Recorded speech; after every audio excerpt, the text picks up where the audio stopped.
방송에서 제공하는 투자 정보는 투자 판단에 대한 조언입니다. 방송에서 제공하는 주식의 가치, 가격 상승 및 가격 하락에 대해서는 방송사에서 보장하지 않습니다. 오늘의 헤드라인 뉴스입니다. 뉴욕 증시에서 주요 지수는 금리 결정과 무역 협상 등 대형 이벤트를 앞둔 가운데 혼조세로 마감됐습니다. 뉴욕 증권거래소에서 다우존스 지수는 전장보다 0.11% 상승하며 거래를 마쳤습니다. S&P 500 지수는 0.16%, 나스닥 지수는 0.44% 하락하며 거래를 마쳤습니다. FOMC를 앞둔 가운데 트럼프 대통령이 소폭의 금리 인하는 충분하지 않다고 밝혔습니다. 트럼프 대통령은 트윗을 통해 유럽연합과 중국은 기준금리를 더 내려 돈을 퍼부을 것이라고 밝혔습니다. 이에 대해 미국 언론은 트럼프 대통령이 최소한 0.5%포인트의 인하를 압박한 것이 아니냐는 분석을 내놓고 있습니다. 보리스 존슨 영국 신임 총리는 EU와 새로운 브렉시트 합의가 필요하다는 입장을 밝혔습니다. 존슨 총리는 현지 시간 29일 안전장치는 쓸모가 없고 EU 탈퇴 협정도 폐기해야 한다고 밝혔습니다. 이와 함께 파운드 달러 환율은 장중 한때 1.1% 떨어진 1.2달러를 기록하면서 27개월 만에 가장 낮은 수준까지 내려왔습니다. 마이크 폼페이오 미국 국무장관은 현지 시간 29일 방콕에서 열리는 아세안 지역 안보 포럼 일정을 거론하며 북한과 실무 협상을 곧 재개하기를 희망한다고 밝혔습니다. 또 비핵화 문제를 풀기 위한 창의적인 해법을 강조했습니다.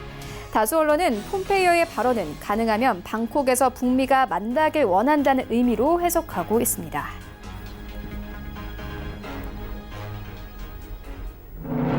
시청자 여러분 안녕하십니까? 출발 증시와이드 1부 시작합니다. 최윤입니다. 어제 우리 증시 급락했습니다. 대외 변수가 좀 크게 작용하는 분위기였는데요. 전날 트럼프 대통령이 한국 측이 개발도상국 혜택을 과도하게 받고 있다고 발언하면서 어제 우리 시장의 투자 심리가 얼어붙었습니다. 물론 개도국 혜택 취소 문제와 관련해서는 실효성이 크게 없다는 이 분석이 지배적이지만 일본 수출 규제와 관련해서 미국의 역할을 기대하기 힘들다는 이런 분석과 함께 어제 우리 시장 급락했습니다. 코스피는 2% 가깝게 빠지면서 2028선까지 내려왔습니다. 코스닥 시장도 4% 넘게 빠졌는데요. 2년 4개월 만에 최저치를 기록했습니다. 618포인트까지 어제 시장 내려왔습니다. 이런 가운데 간밤에 뉴욕 증시 3대 지수 혼조세로 마감했습니다. 다우지수만이 소폭 올랐습니다. 이러한 시장 상황들 출발 증시와이드 1부에서 정확하게 알아보도록 하겠습니다. 네, 먼저 글로벌 시시각각 시간에는요. 이 중국이 미국산 대두를 수백만 톤 사들였다고 공식 발표했습니다. 오늘부터 상하이에서 열리는 미중 무역 협상에 대한 긍정적인 기대를 해볼 만한 소식인데요. 함께 살펴보도록 하겠습니다.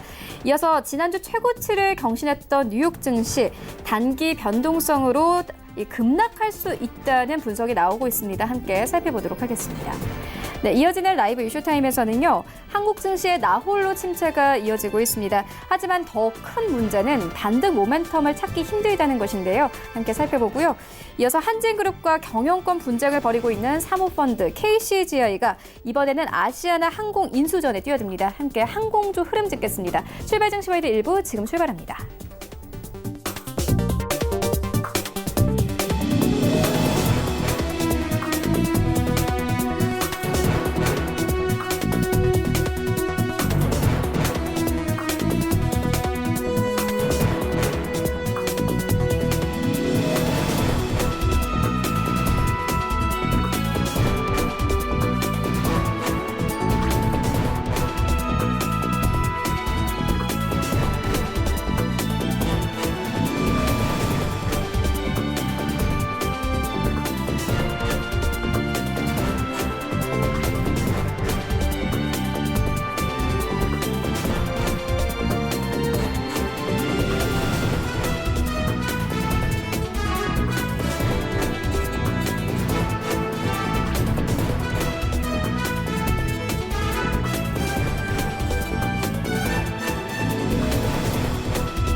네, 시장의 중심이 되는 이슈를 꼼꼼하게 체크합니다. 글로벌 시시각각 시간인데요. 바로 투자증권 영업부 윤정식 팀장 화상으로 연결되어 있습니다. 안녕하십니까?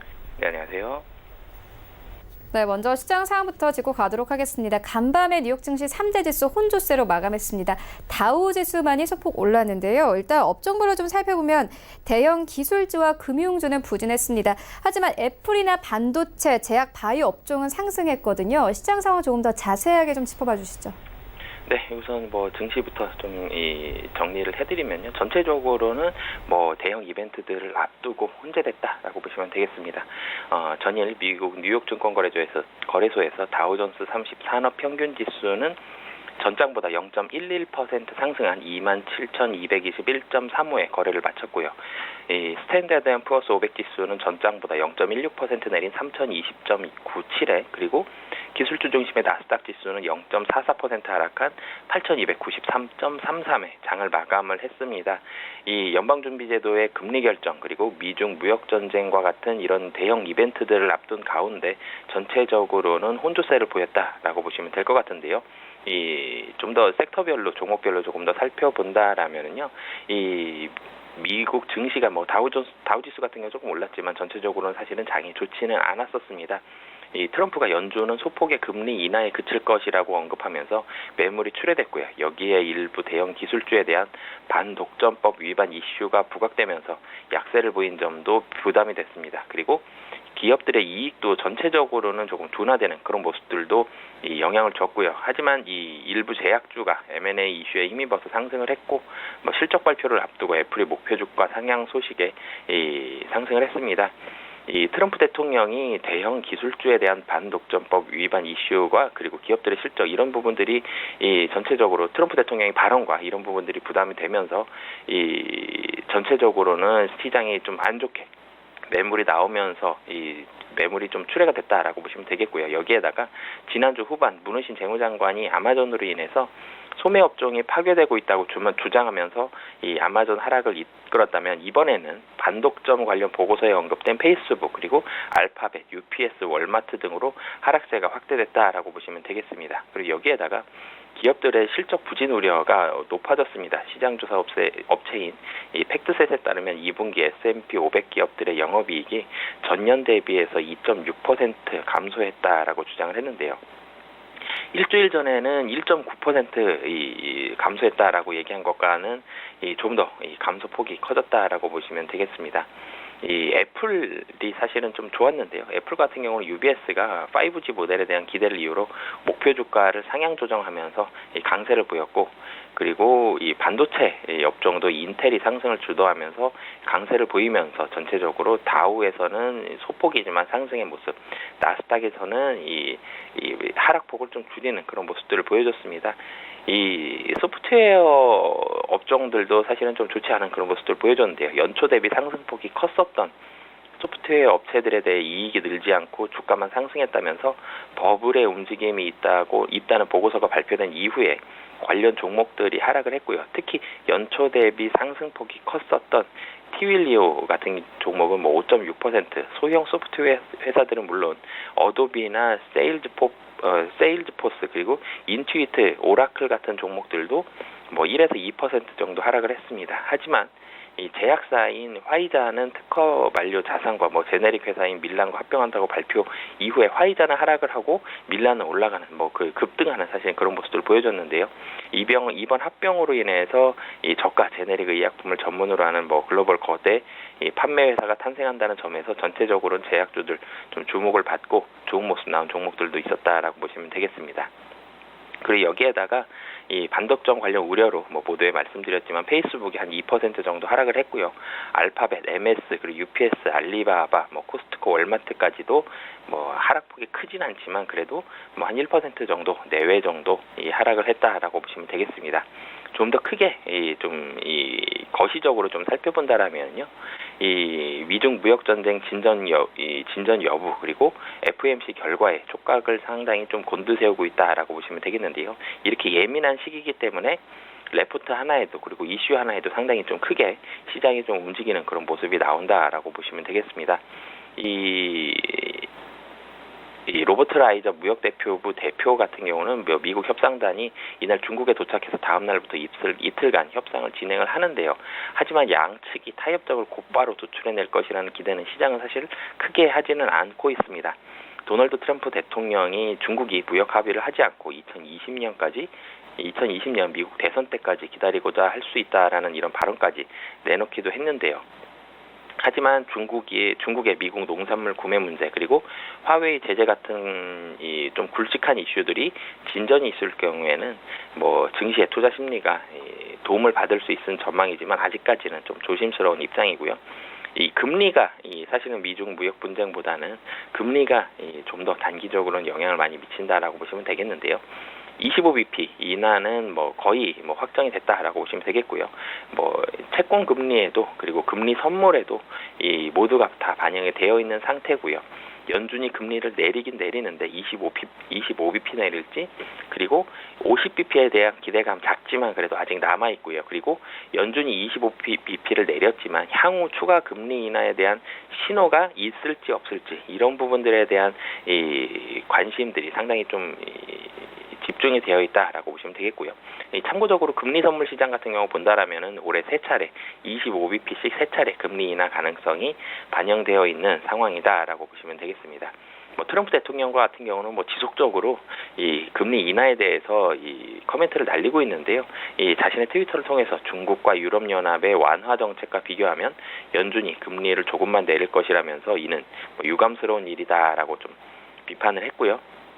전체적으로 또 경제 지표 같은 경우도 사실은 부진한 그런 부분들로 나오고 있습니다. 댈러스 연은에 따르면 7월 기업 활동 지수는 마이너스 6.3으로 전월에 마이너스 12.1에서 상승했지만 6월 수치 자체가 원체 낮았습니다. 최근 3년 동안 최저치였기 때문에 7월이 6월보다는 좋아졌지만 그래도 좋지 않은 상황이다라고 보시면 되겠고요.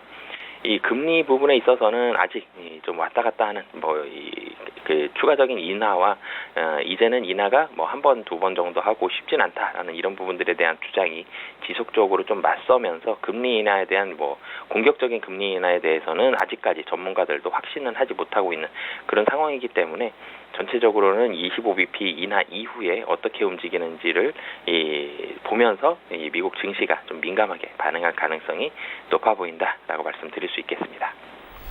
네, 말씀처럼 FOMC와 같은 대형 이벤트들을 앞두고 간밤에 뉴욕 증시 혼조세로 마감이 됐습니다.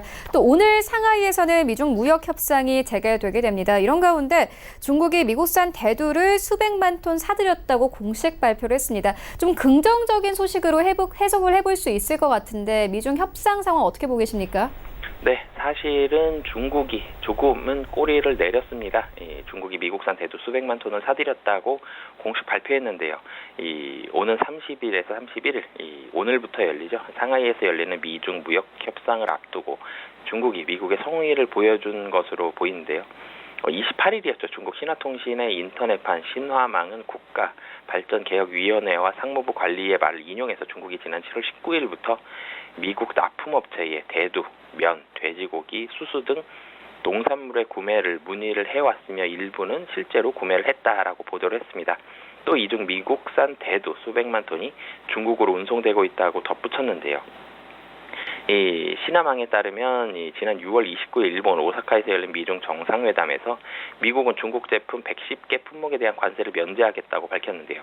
이에 시진핑 중국 국가주석도 미국산 농산물을 대량으로 구매하겠다는 의사를 내비쳤습니다. 이 신화망은 중국이 미국산 대두를 구매한 것과 함께 미국이 110가지 중국산 제품에 대한 추가 관세를 면제한 것이 양국의 오사카 공동 인식의 실현을 바란다는 것을 보여준다라고 설명을 했는데요. 이것뿐만 아니라 중국 기업들이 미국의 대두와 면화 그리고 돼지고기 등의 구매를 위해 추가 관세 면제를 신청을 했으며 국무원 관세 세칙위원회는 절차에 따라 처리할 예정인데요. 하지만 중국 분명히 전 세계에서 가장 자존심이 센 나라인데요. 중국 역시 이번 대두 구매는 어디까지나 조건부라는 입장을 확실히 달면서 이 대두 구매를 했다라고 보시면 되겠습니다. 이 중국의 미국산 농산물 구매 같은 경우는 미국의 호의를 보여준 동시에 그리고 미중 무역 협상의 지렛대를 마련한 것이지만 하지만 무역 협상에서는 아무런 성과가 없다면 중국은 앞으로 호의를 베풀지 않을 것이라고 이런 발표까지 했는데요. 미국이 관련 약속을 이행하고 양국 경제 및 무역 협력에 유리한 조건을 조성하기 위한 구체적인 조치를 취해야 한다라고 중국 공산당 기관지 인민일보 자매지인 환구시보에서 이런 주장이 나왔었는데요. 이제는 오늘과 내일 미국의 스티븐 무누신 미국 재무장관, 로버트 라이저 미국 무역대표부 대표가 이끄는 미국 협상단, 그리고 류허 중국 부총리가 이끄는 중국의 협상단이 이제 상하이에서 만나는데요. 분명히 분위기는 전보다는 좋습니다. 미국에서도 지키겠다라는 발언을 했고, 중국에서는 대두에 대한 수입을 추진을 하고 있지만 협상 자체는 쉽지는 않을 것이라는 게 전체적으로 중론인데요. 레디 커들러 백악관 국가경제위원회 위원장은 어떤 큰 합의도 기대하지 않는다라고 말을 했고요.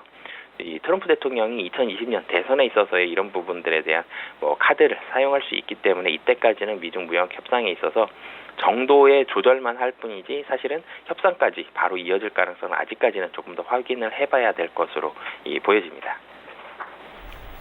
네, 아직은 양측의 의견과 자세가 좀 팽팽한 상황인데요. 오늘부터 좀 시작되는 만큼 뉴스 하나하나가 시장에 큰 영향 줄 것 같습니다. 함께 따라가 보도록 하겠고요. 이어서 다음 이슈로 옮겨가 보도록 하겠습니다. 지난주에 최고치를 경신했던 뉴욕 증시가 단기 변동성으로 뒷걸음질 칠 수 있다는 경고가 나왔습니다. 일단 모건 스탠리 측에서는 내부 펀더멘털이 너무 약하기 때문에 S&P 500은 랠리가 가능하지 않다 이렇게 보고 있습니다. 또 이외의 증권사들도 변동성 지수가 상대적으로 현재는 낮은 수준에 머물고 있지만 곧 폭발할 수 있다고 진단을 하고 있는데요. 뉴욕 증시 상황 어떻게 보고 계십니까? 네, 사실은 많이 부러운 상황입니다. 국내 증시 같은 경우는 계속 빠지는 상당히 좋지 않은 그런 모습들을 보여주고 있는데, 미국 증시 같은 경우는 너무 많이 올랐기 때문에 이제 조정에 대한 부분들을 우려해야 된다, 이런 부분들이 나오고 있는데요. 이 미국 증시 같은 경우는 사실은 이런 이슈가 나온 이유가 이 실적 관련한 부분들이 사실은 좀 이 시장 예상치보다는 조금 떨어졌기 때문이다라고 보시면 되겠습니다. 이 S&P 500 지수 같은 경우는 올해 들어서 20%가 넘게 뛰면서 굉장히 상승 자체를 많이 했는데, 이에 대비해서는 실적은 이만큼을 못 따라가고 있거든요. 올해 말 S&P 지수를 실적으로 환산을 해본다면 6% 정도를 지금 현재가 웃돌고 있기 때문에 실적 자체만 놓고 본다면 지금은 좀 과도한 상황이다라고 보시면 되겠습니다. 하지만 미국 증시가 국내 증시도 마찬가지죠. 사실 실적만으로 가는 증시 자체는 아닙니다. 레포트 자체에서는 조금 조심해야 된다. S&P 500 상당히 좀 많이 올랐기 때문에 고점에 대해서 조정을 조심해야 된다. 이런 부분들이 있지만, 이런 이슈들 1년 넘게 계속 나오고 있고요. 1년 넘는 기간 동안 미국 증시는 좀 지속적으로 상승하는 그런 모습들을 보여왔기 때문에, 분명히 미국 증시 이렇게 고점을 지속적으로 경신해 나가면서 혹은 빠른 속도로 좀 많이 올랐던 그런 증시 같은 경우는 시장의 악재에 조금 민감하게 반응은 할 수 있습니다. 하지만 올라가는 증시들은 사실은 올라갈 가능성 현재로서는 아직까지는 높기 때문에, 그리고 이 글로벌 이슈들이 이 금리에 대한 부분들은 분명히 좀 조심을 해야 되겠지만, 그렇게 크게 영향을 미칠 만한 민감한 이슈가 없기 때문에 큰 폭의 조정 자체는 지금 현재로서는 올 가능성 높지는 않아 보이고요. 하지만 지속적으로 좀 고점을 경신하고 있는 만큼 미국에서 모건 스탠리에서 발표한 이런 S&P 500에 대한 그런 조심스러운 부분들은 참고는 하시면서 그렇다고 또 너무 보수적으로 접근하진 않아도 될 것 같습니다. 네, 뉴욕 증시 상황까지 함께 짚고 왔습니다. 지금까지 바로 투자증권 여부 윤전식 팀장과 함께했습니다. 고맙습니다. 네, 감사합니다.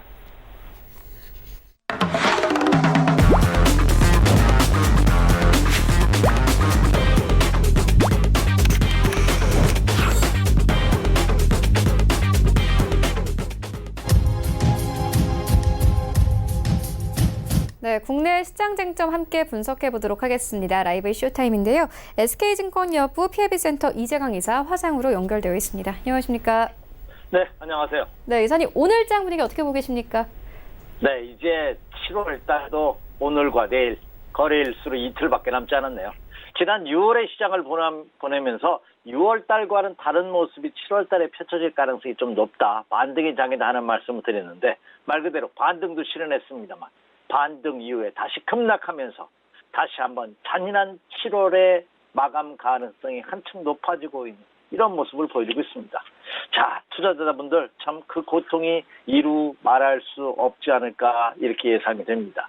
어제 27개월 만에 코스닥 시장이 폭락을 보이면서 일부 종목별로 투매가 발생하는 그런 모습이 나타났습니다. 물론 시장은 투매가 발생한 이런 급격한 변동이 있어야지만 반전의 계기가 마련되는 것은 사실입니다. 하지만 주식 투자하시는 분들의 그 고통은 이루 말할 수 없을 것이지 않나 생각이 됩니다. 앞서서도 제가 지금은 보수적으로 투자해야 된다는 말씀을 강조해 드린 바와 같이 저와 같이 사이클을 좀 맞추셨던 분들은 그나마 최악의 상황에서는 벗어났을 것입니다만 그러나 투자 심리는 극도로 위축된 그런 모습을 보여주고 있습니다. 자, 극단적으로 표현한다면 우라통이 터지는 증시가 이어지고 있다는 점 여러분과 같이 그럼 그 대책 한번 마련해 보도록 하겠습니다. 자, 오늘 7월 30일 7월의 마지막을 하루 앞둔 7월 30일 화요일장 오늘장 투자 전략은 어떻게 세워야 되는지 이슈와 전략 살펴보기에 앞서 이재광의 나침반 한마디 시작하도록 하겠습니다.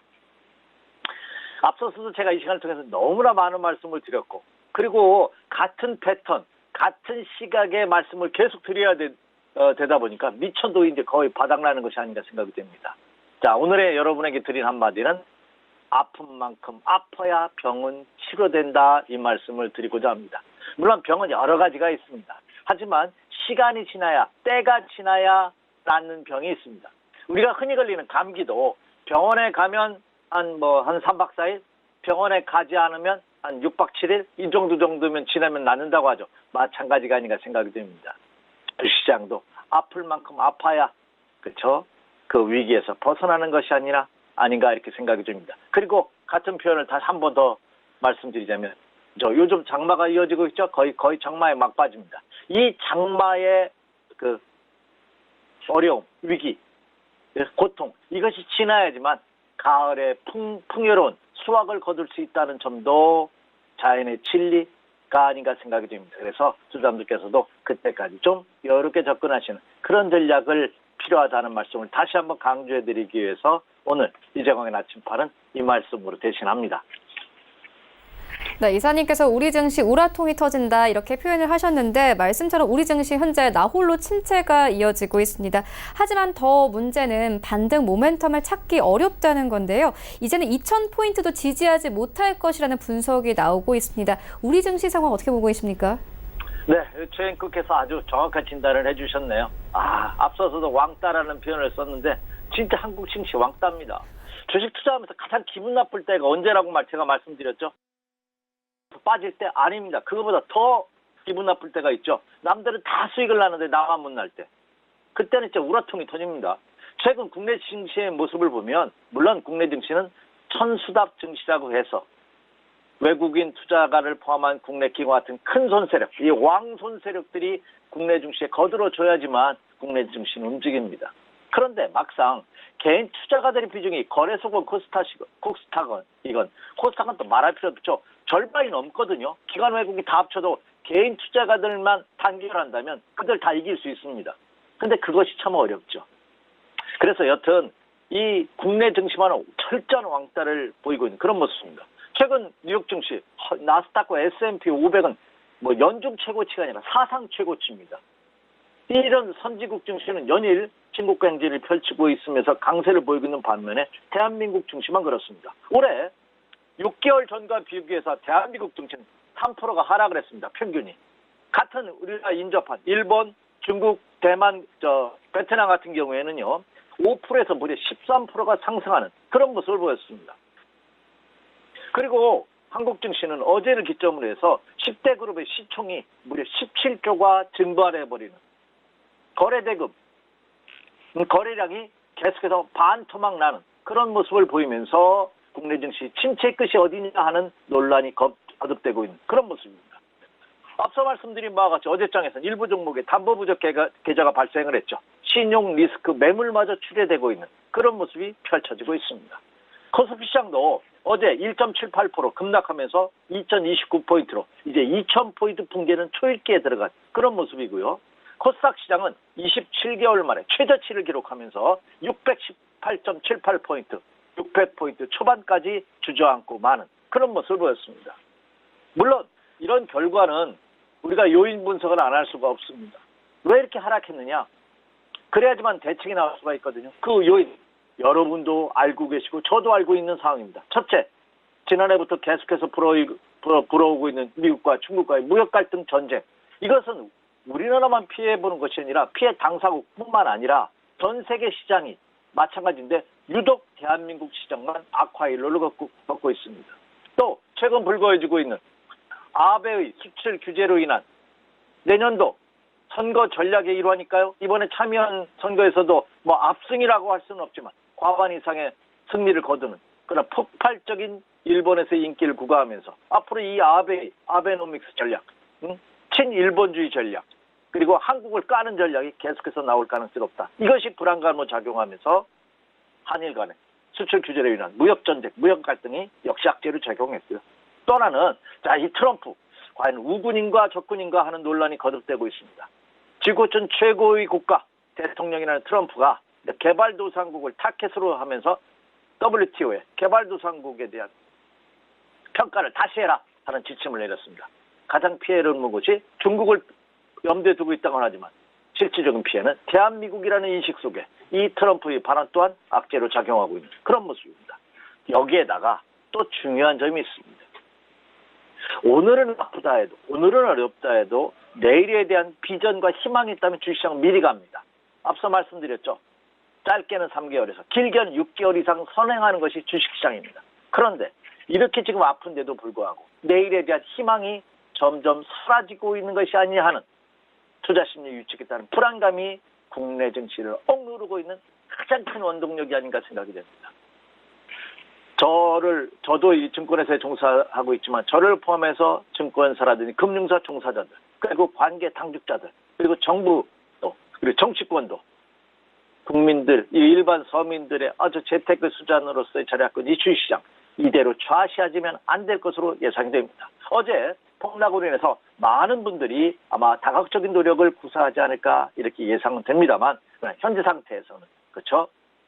우리 개인 투자금들이 그 고통이 좀 더 이어질 가능성이 높지 않을까 하는 우려감이 제기되고 있고 말씀드렸다시피 반등의 동력이 보이지 않는 한국 증시에 대한 우울함을 여러분에게 말씀드려서 안타깝습니다만 그러나 말씀드렸다시피 이런 고통이 있어야지만 내일이 희망이 있고요. 그리고 여기서 추가 하락의 가능성 잠시 후에 투자 전략에 다시 한번 언급해드리겠습니다만 오히려 당비 새우에 옷 젖는다고 찔끔찔끔 빠지는 것보다 어제처럼 확 빠져주는 것이 강한 반등을 야기시킬 수 있는 그리고 그동안 멍 때리고 있던 분들한테 일침을 가할 수 있는 그런 계기 원동력이 될 수 있다는 점에서는 긍정적으로 평가할 수 있다. 이렇게 말씀을 드립니다. 네, 이사님 말씀처럼 현재 시장 상승 요인보다는 하락 요인이 더 많습니다. 이런 가운데 증시에서는 개별 이슈가 있는 종목만이 움직이고 있습니다. 특히나 항공주 여러 가지 이슈가 있는데요. 대표적으로 한진그룹과 경영권 분쟁을 벌이고 있는 KCGI가 이번에는 아시아나 항공 인수전에 뛰어든다는 소식이 있었습니다. 항공업종에 좀 전체적으로 영향이 있을까요? 네, 우리나라 이 사모펀드도 최근 들어 수익률을 맞추지 못하다 아주 고통을 받고 있죠. 그래서 이 사모펀드들도 다시 한번 구조조정 올 하반기에 이어질 가능성이 굉장히 크지 않나 생각이 됩니다. 최근 사모펀드 중에서 가장 이슈가 되는 것이 KCGI라는 사모펀드죠. 예, 한진그룹 경영권 분쟁으로 인해서 아직도 소송 중입니다. 그래서 아주 국내외 유명하게 됐는데요. 이 KCGI가 이제는 무슨 그 항공주 사모펀드의 대명사로 부각하는 것 같습니다. 아시아나항공. 우리나라의 국적 항공사 중에 하나죠. 이 아시아나항공 인수전에 뛰어들 수 있자 하는 보도가 계속해서 나오고 있는 그런 모습입니다. 한진그룹과 아직 그 경영권 분쟁 소송 중인 이 KCGI가 이제는 아시아나 인수에 관심을 갖고 있는 그런 모습인데요. 네이버, 카카오 같은 우리의 대표 정보통신 IT 기업들한테 컨소시엄을 들어와라 하는 러브콜을 보내고 있는 그런 모습을 보여주고 있습니다.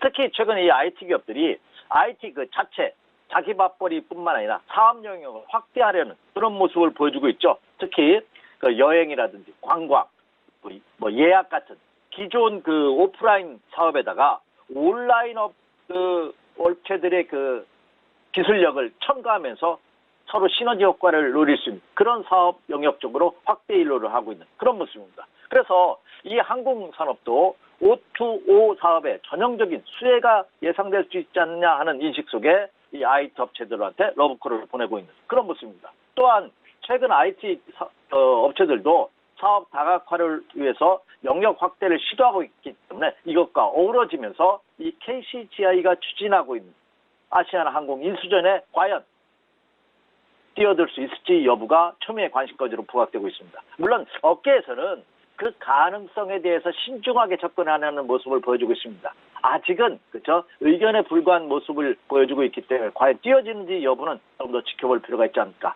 만약에 이런 논란이 되고 있다는 것은 아시아나 그 매각 작업에는 긍정적으로 작용할 가능성이 굉장히 높습니다. 하지만 아직까지 본격적으로 어떤 가시권에 들어온 것은 없기 때문에 이런 의견들이 제시되고 있다 하는 것을 여기 투자자분들께서 한번 염두에 두는 그런 수준으로 접근하시는 것이 아직은 좋다 이렇게 말씀을 드립니다. 네, 이런 가운데 어제 대한항공이 부산과 삿포로 이 노선 운항을 중단하겠다 이렇게 밝혔습니다. 이제 이르면 8월 2일 일본은 이 국무회의를 열고 한국을 화이트리스트에서 제외하는 개정안을 처리할 전망인데요. 우리 시장에서는 현재 전기차나 화학 정도의 좀 타격이 있을 것으로 보입니다. 어떻게 보십니까? 참 이 한일 간의 이 무역 전쟁은 참 깝깝합니다. 자, 결론적으로 최근 들어선 그 축구 선수가 아주 노쇼를 했다는 보도가 나오고 있죠. 이걸 어떻게 보면 대한민국을 아주 우습게 하는 것이 아닌가 하는 생각을 저 개인적으로 가져봅니다. 지금 아베가 추진하고 있는 우리나라의 수출 규제 품목은 얼뚜구낙뚜하죠. 규정에도 없는 우리나라는 뭐 WTO에 제소한다 하는 얘기를 하고 있습니다만 시간이 또 상당히 걸릴. 일본이 시간 끌기 작업, 자기들 이길 가능성은 없지만 시간 끌기 작업을 한다면 그 피해는 우리나라가 더 받을 가능성이 높죠. 그러니까 전반적으로 아쉬운 놈이 우물 판다고 일본은 이번 기회에서 한국을 길들이려고 하는 것이 아닌가 하는 생각을 가져봅니다. 이와 어울러서 우방이라고 생각하는 미국 그리고 최근 들어서 중국과 러시아도 그렇죠 한국에 대한 아주 노골적인 그런 압박을 가하고 있는 것이 여기저기서 나타나고 있다는 점입니다. 더군다나 이 아베가 이번에도 참여연에서도 승리를 과반 이상의 큰 승리를 거뒀기 때문에 자 내일 모레로 이제 8월 초로 다가오고 있는 화이트리스트 삭제 결의가 가시권에 들어올 가능성은 한층 높아지고 있고요. 더군다나 지금 한일 간의 대통령이나 총리가 그때 그거에 아주 첨예한 대립을 하고 있기 때문에 쉽게 풀어질 것 같은 가능성은 적은 그런 모습입니다. 한국에서도 서둘러 그 대책을 마련한 TF팀을 구성하는 등 논란을 벌이고는 있습니다만 그러나 그 해결까지는 상당한 시간이 걸릴 가능성은 없다. 그리고 이미 일본이라는 나라가 어떻습니까? 얼마나 철두철미한 준비하에 벌인 일이기 때문에 우리나라의 산업 전반에 미치는 영향은 어느 정도 우리가 감수해야 되지 않을까. 매출 감소뿐만 아니라 수출 감소, 그로 인한 경제 우려, 그리고 관련 산업에 대한 구조조정 개편 이런 것들이 속도 높고 빠르게 진행되지 않는다면 다시 한번 우리나라는 큰 위기에 빠질 가능성에 대해서도 우리는 대비해야 되는 그런 모습입니다. 물론 앞서서 제가 이런 말씀을 드렸죠. 이것이 전화위복의 계기가 될 가능성이 높고 그리고 향후 우리가 추진해야 될 사항에는 틀림없는 사항이다. 하지만 그때까지 과정을 우리가 어떻게 슬기롭게 겪고 넘기느냐가 더 중요한 그런 키포인트로 자리 잡고 있다. 이렇게 말씀을 드립니다.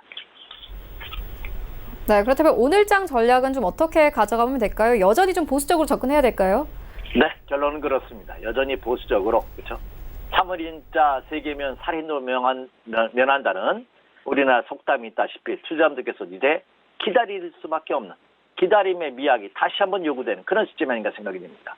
앞서서 제가 말씀드렸어요. 우리 개미군단들 자금력도 부족하죠. 정보력도 부족하죠. 힘도 없죠.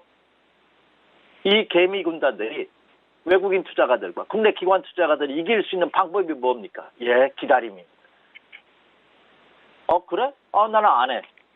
내가 유리할 때만 싸운다는 그런 전략으로 임해 주십시오.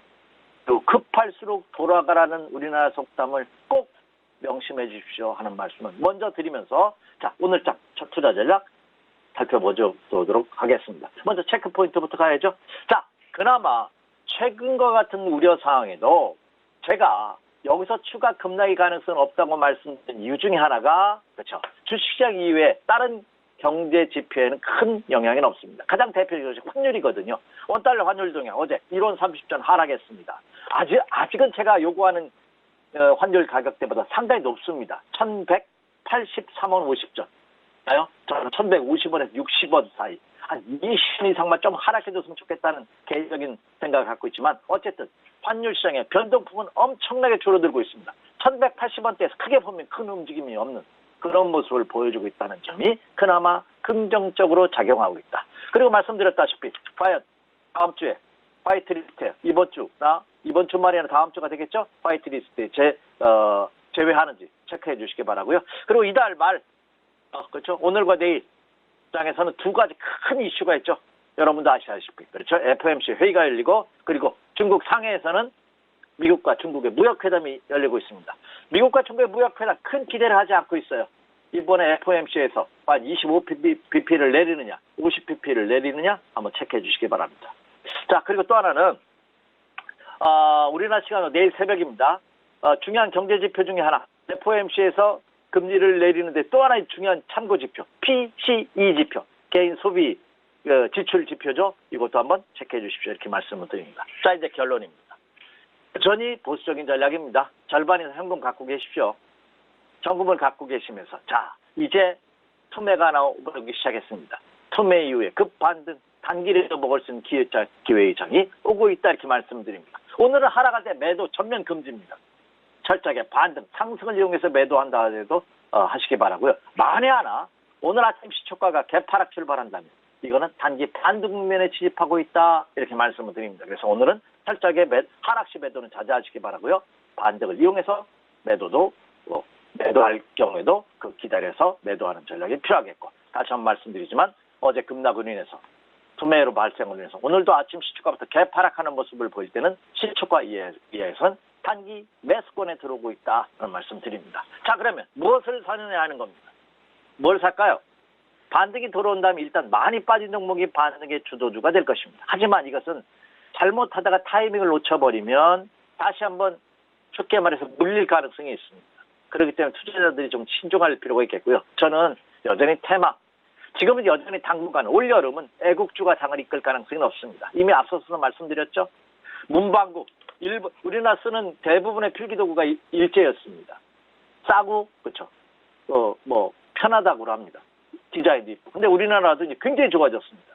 대표적인 문방구의 대표회사 모라미 역시 일부 대주주가 이번 반등을 해서 비중을 줄였다 하는 논란은 거듭되고 있습니다만 여전히 강세를 보이고 있는 그런 모습이죠. 신성통장이라든지 하이트진로라든지 이런 종목군들이 되겠고요. 자, 그리고 부품 관련주들 또 제가 주력으로 관심을 갖고 있는 종목입니다.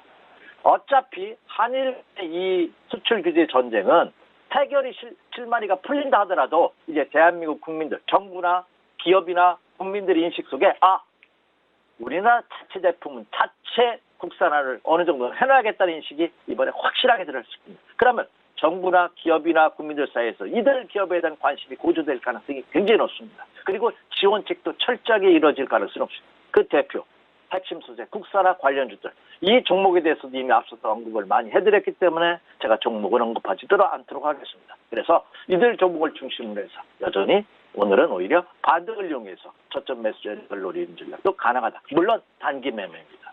그래서 전반적으로는 여전히 보수적인 관점에서 현금 비중을 50% 이상 유지하는 이런 전략이 요구되고는 있습니다만 그러나 어제 투매로 인해서 그렇죠. 오히려 오늘과 내일장에서는 반등을 예상해 볼 수 있는 그런 시점이다. 이렇게 말씀을 드립니다. 이상입니다. 네, 지금까지 SK증권 여부 PIB센터 이재강 이사와 함께했습니다. 고맙습니다. 네, 감사합니다. 네, 1부는 여기서 모두 마치도록 하고요. 잠시 후 2부에서는 전문가들과 함께하는 종목 라이브쇼, 라이브 매매 타임이 이어집니다. 여기에 더해서 오늘장에서 이슈몰이라고 있는 특징주까지 꼼꼼하게 살펴봐 드리겠습니다. 채널 고정해 주시고요. 저희는 잠시 후 2부로 다시 찾아오도록 하겠습니다.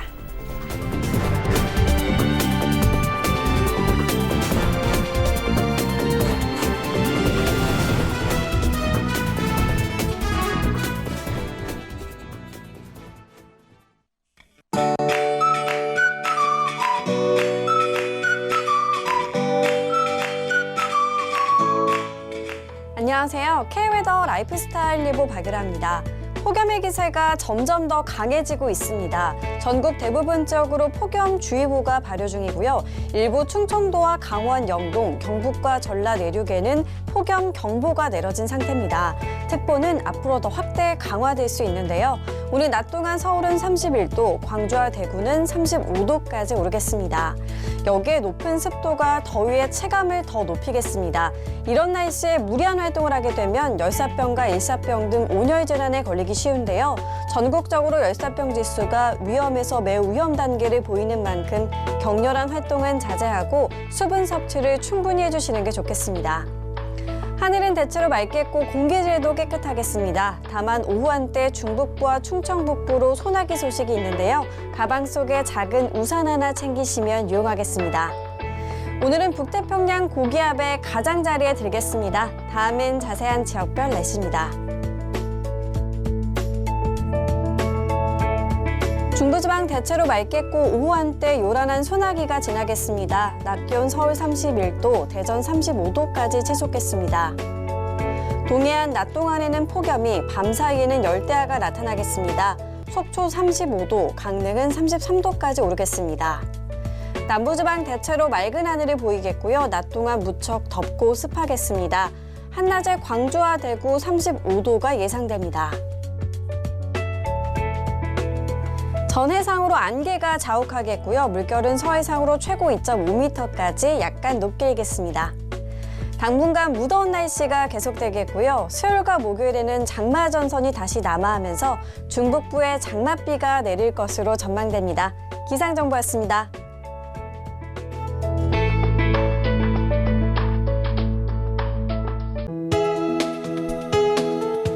방송에서 제공하는 투자 정보는 투자 판단에 대한 조언입니다. 방송에서 제공하는 주식의 가치, 가격 상승 및 가격 하락에 대해서는 방송사에서 보장하지 않습니다.